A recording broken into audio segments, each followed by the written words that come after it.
SSF.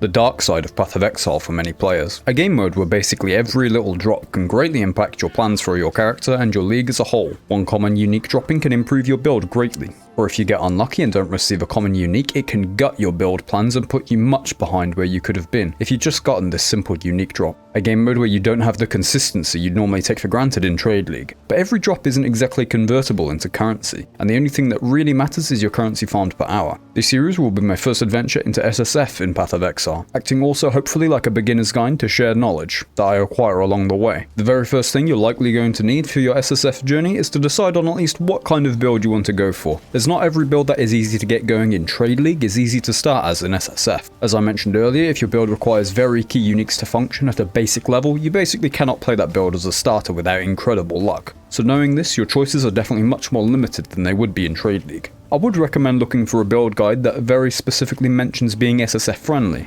Especially if your knowledge of PoE is lacking, you might not want to go for just SSF viable builds, as this doesn't necessarily mean that they work well in SSF, just that if you have the knowledge base, you can make it work. My favourite way to look for a build would be using PoE Ninja, which is a really great website when it comes to viewing the PoE meta, and looking at the strongest and highest level builds. You can filter by SSF, Hardcore SSF, the new Ruthless mode, or even potentially streamer builds. You can also go back in time to view previous leagues and meta snapshots from early league to see what is the most meta starter skills. Now you don't have to pick a meta build in order to do well in SSF.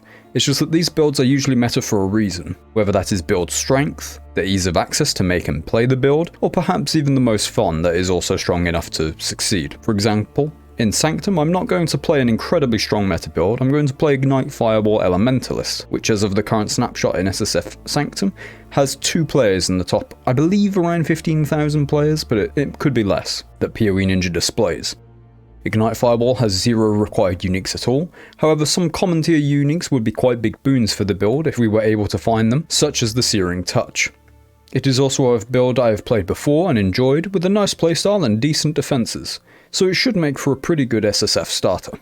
This of course takes us to our next natural step, which is starting the build in Path of Building. There's many ways you can do this. This of course won't be exactly a fully custom build, as a lot of the trees are very similar. You can customize the pathing a bit, however the core of your build is likely going to be based on other people's, if you're doing the similar thing to me and using the PoE Ninja system. Or if you're less confident in putting your own build together to some extent, you could just look for something from either the forums or a YouTube build guide or anything like that, that will also be fine as well.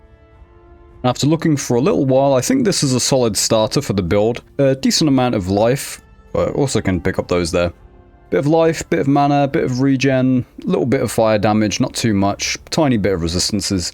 I think this looks like a solid, safe starter for the build. I've compared it to a few of the builds on PoE Ninja. It looks like there's actually like 4 or 5 now Ignite Fireball Elementalists on the SSF ladder at the moment, which it's going up, which is surprising. But anyway, I'll be keeping an eye on that and developing this as we go on. Now, this is our very, very basic plan for the build's skill tree.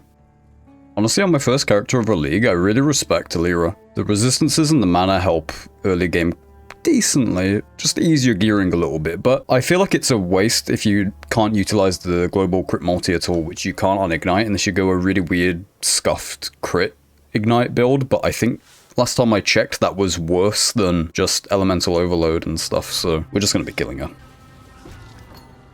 Nice. Probably about time we should interact with the league mechanics, so let's actually go in here and see what this is about. Select a room. Contains minor treasure reward, afflicts you with blunt sword, you and your minions deal less damage. So this reminds me of like Slay the Spire or something, where you kind of get to choose your own path, but you can't see what anything is at the moment. Well, this one gives major, the other two only give minor, so... Oh, okay, I've got to do this one first. This looks pretty interesting from what I've seen so far. I have no idea how this works. I haven't even seen like the trailers or anything, so these are genuinely my complete first impressions. My resolve dropped a bit. It's dropping when I... No, it's not dropping when I kill mobs. Okay, well that was easy. Not really sure what that was. Some caches. So it's got its own currency with the Aureus coins. Oh, so I only get to do one room for now, so you have to keep progressing it, huh? Okay, well, back to the Chamber of Sins, I suppose. So back in the Sanctum, just having a look through. My first instinct was to go for this one because it offers currency, but maybe that's not a smart idea. So it seems like every time you get hit, you lose resolve. So I got hit a lot in this one, even though I didn't die. I basically lost my entire resolve bar, so I guess I'm probably going to fail in this next one. I'm curious what a fountain does, to be honest. The major treasure room might be the better idea, but I want to see what the fountain does. I assume as well, when the run ends, I'll be able to spend these coins, so maybe I can upgrade some gear, because in Path of Exile, a lot of the current League mechanics have a tendency of dropping actually like really good gear while leveling, to the point where you can be really overgeared, and it makes leveling a breeze, which I would appreciate some loot right now. A lot of my gear is absolutely awful, and I'm really glad that they made it so you don't actually have to click these things individually. It's like Azerite, where you just kind of run near it and it picks it up.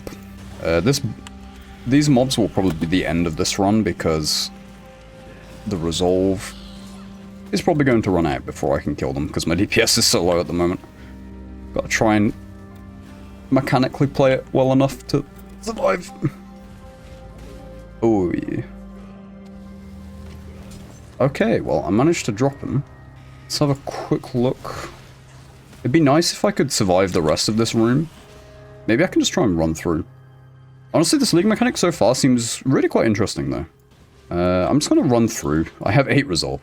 I'm going to see what the fountain does. Yeah, I figured that the resolve would, the fountain would restore resolve. That's probably not enough for me to actually be able to complete the next one, so that probably doesn't really matter. But I guess it's fine. Here's a quick update on the skill tree as well. My first plans were basically all done. I can add this in this mastery. But for now, I think I'm going to path down here.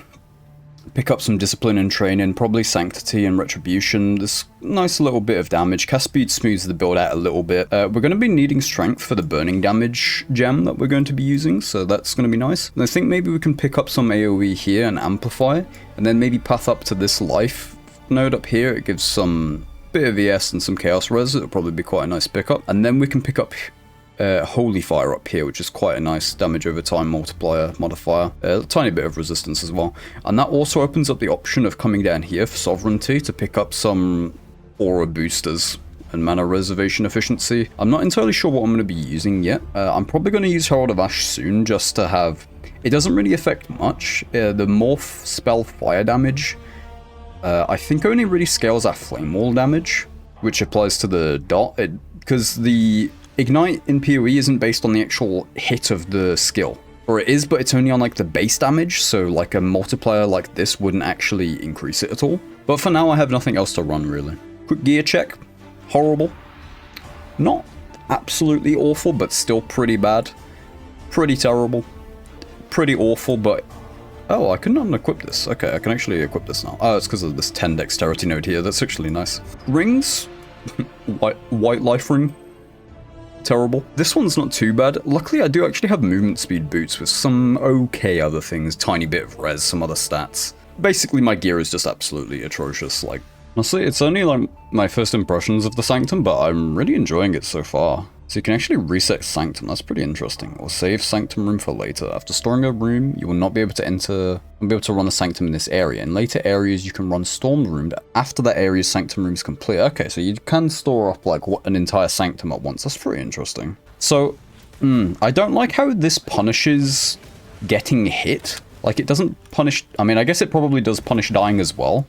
But just getting hit is an issue, because you lose resolve.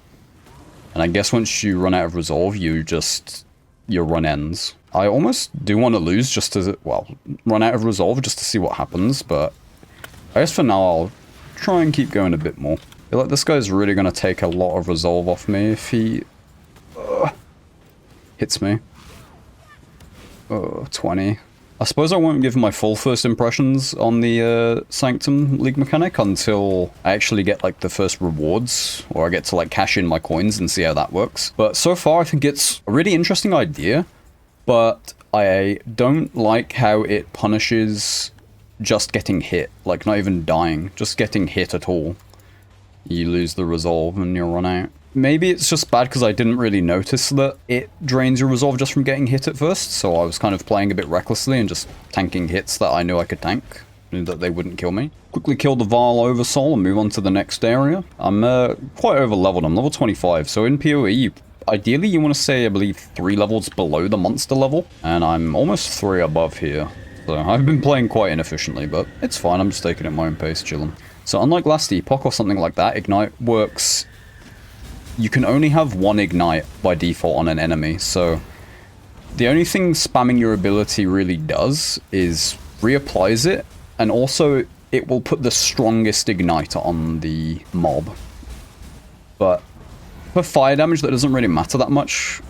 It's mainly for like lightning or something, because lightning has really, really low minimum values for damage, but really high maximum damage, so it's much less consistent. Frost and fire, or cold damage, sorry, and fire don't have that issue. Hey, nice. On to Act 3. Well, good news. Just completed all Trials of Ascendancy, so now I can quickly work on getting a first Ascendancy. Should be a pretty major power spike. It will take my Ignite chance... Well, it'll make it so I always Ignite no matter what, so my chance to Ignite doesn't really matter that much. That means I can probably drop Combustion because it's not the biggest damage increase, really. At the moment, I'm mainly having to use it for the Ignite chance, because without it, my Ignite chance is just too low. Honestly, feeling one of the strongest I've ever felt while leveling, to be honest. On like my first character of a league. I do actually have this 4-link, but the colors are a little bit awkward. I can't really use double red. I can use burning damage for 1 red, but I can't really utilize 2 red at the moment. Final fight of Azaro, then we'll get the very nice power spike from the first Ascendancy. Nice, okay. Easily taken down. Oh, they made this currency stack now, that's nice. For a scrap. Really nice dexterity stacking chest, hollow palm, something like that, but completely worthless for my build. Right, so we're going to be going Elementalist, definitely, and we're going to be going for Shaper of Flames first. I think it's always Shaper of Flames. I'm not sure, honestly, what I'll be going for after that. Maybe I'll be going for Mastermind of Discord and Heart of Destruction, or potentially could go for the Golems for the nice defensive boost. Could even go for something like, I don't think you really want to go chill, to be honest, but especially not on hit-based. Like, you're probably not going to have hits big enough to, reach effective chill numbers. This one's also quite nice defensively. Cannot take reflected elemental damage, shield. Yeah, I'm not really sure. I'll have a think about it, I suppose, but we're definitely going Shaper of Flames first. Okay, so now our Ignite chance. It doesn't actually change our chance to Ignite, but we always Ignite no matter what, so it doesn't matter if the enemies have, like, some reduction to it or anything. It's just completely always ignites 100% of the time. So looking at the Ascendancy choices, at the moment I feel like we're going to be lacking damage when we get to the higher levels for now, so I'm thinking it's probably going to be Mastermind of Discord into Heart of Destruction, just for a little bit of extra boss killing power. And then I think the final Ascendancy will probably be Bastion of Elements. It's just a pretty solid defensive Ascendancy. Doesn't seem insanely powerful, but with the Determination Aura we're going to be running, we hopefully will have enough physical damage mitigation, so this extra elemental will be a nice bonus for us defensively. Maybe should try and stack up some chaos resistance so we're not getting absolutely shredded by anything that's chaos. Back in the earlier days of PoE, chaos wasn't as big of a deal because there weren't so many mobs that had chaos damage.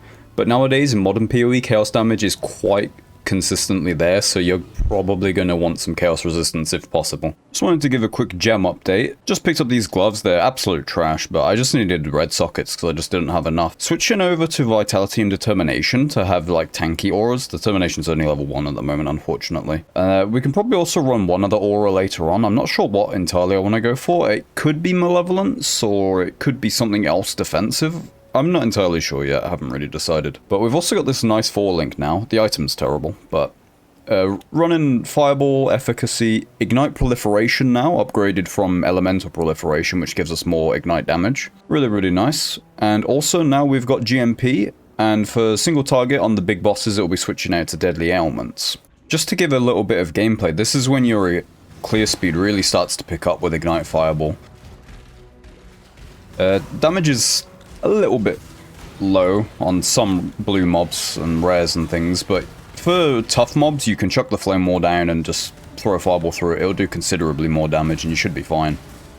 But this is where you really start to just be able to kind of run through the map or the area just throwing out a fireball every now and then and just watching the entire area just die to ignite proliferation. Really smooths out the build a lot when you get to this stage. So here, now I could switch out for deadly ailments and have more damage when I hit my fireball, or I can make it easier to hit the fireball because it shoots multiple, obviously, projectiles. I guess the next plans are probably to try and get more links on Flame Wall, because Flame Wall is quite a significant part of your damage in single target. For the Malachi fight, I am going to put deadly ailments in, just try and speed it up a little bit.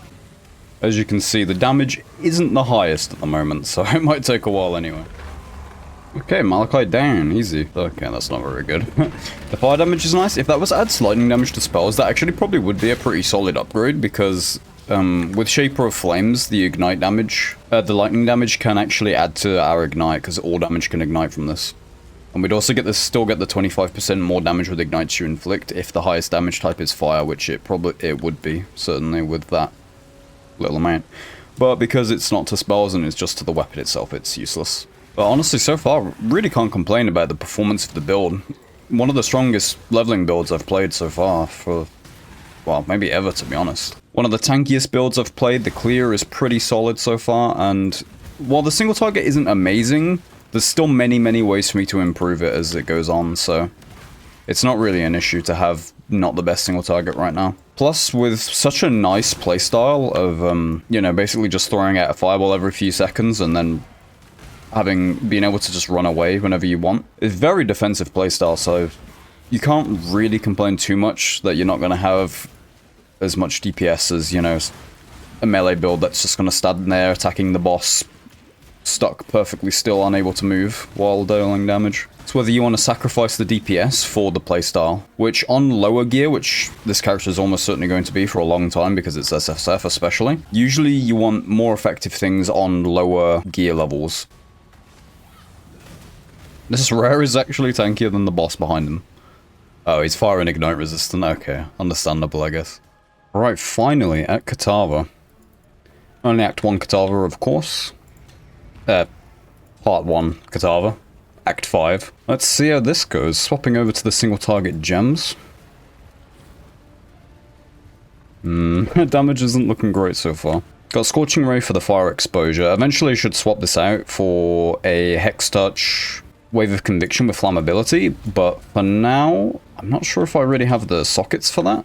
I could maybe find them, so build probably could be a little bit stronger for now, but this is okay. It's not going to take too long. Remember, we only have to get Kitava down to like half health in Act 5. It's definitely not the highest DPS, but very playable actually, like with how... I feel so tanky, I'm not going to lie. Like, this is one of the tankiest I've ever felt in the leveling build.